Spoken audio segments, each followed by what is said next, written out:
Man, I'm from the country.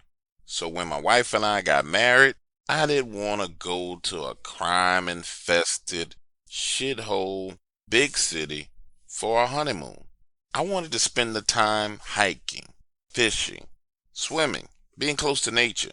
Hell, the both of us grew up in the woods. So it just didn't feel right for us to abandon the woods for a honeymoon. Now, of course, her parents, yeah, they wanted us to go to Napa Valley to the wine country, but I don't even drink wine, and that was way too fancy for me. So we decided to go to Big Rock Cabins in Beaver, Ohio. Nice amenities, outdoor hot tub, comfy, just down home feeling. Now we spent most of our time in our birthday suits, but when we weren't making happy, we were out on the trails hiking around. You see, my wife is goofy. That's why I love her. She was doing crazy stuff like picking flowers, putting them in her cleavage, telling these corny ass jokes that she always tells. I tell you, the woman's nothing less than entertaining. One morning, we're out hiking on a trail. Actually, we're on our way back to the cabin when she says, "Honey, that looks like a man up there in the trees." Now again, I told you my wife Lana is a jokester and she likes to play games. So I'm thinking she's playing, so I keep walking and say, "Girl, come on, let's go get back to the cabin and get in that hot tub."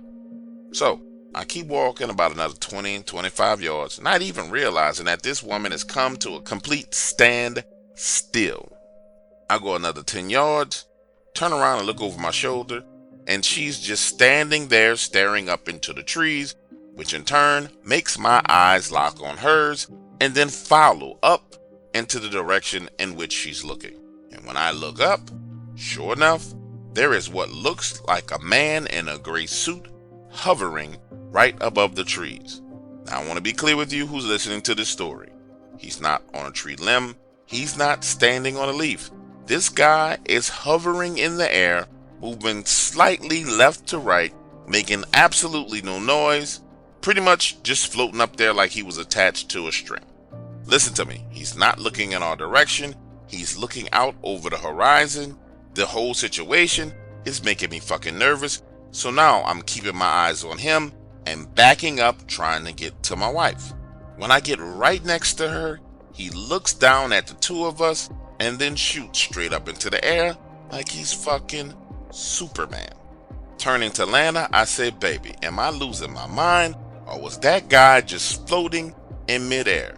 And her response is, "Honey, you are not losing your mind. That motherfucker was floating in the air and we need to go." So now imagine the scene. The whole time my wife and I have been there, we've been relaxed and walking along these trails and enjoying ourselves. Now the two of us are hauling ass down the trail back to the cabin. Now, when I get inside, I'm thinking it's all good. This is gonna blow over, but nope, she goes straight to the drawers and starts packing her shit away, saying, "Baby, we need to go."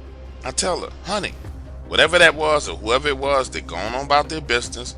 We're not gonna ruin our honeymoon because this guy's flying around in the air."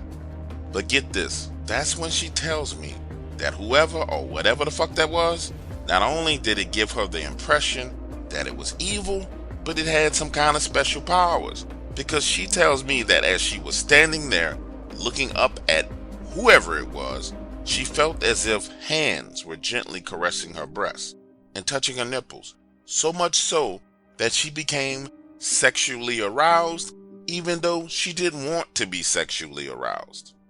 So my wife told me, "Listen, I feel like I've been violated by invisible hands, and I saw a man floating in the air. I don't know about you, but I think it's fucking time that we go." So that's what we did. We packed up and left. And that's how this floating invisible man fucked up my honeymoon.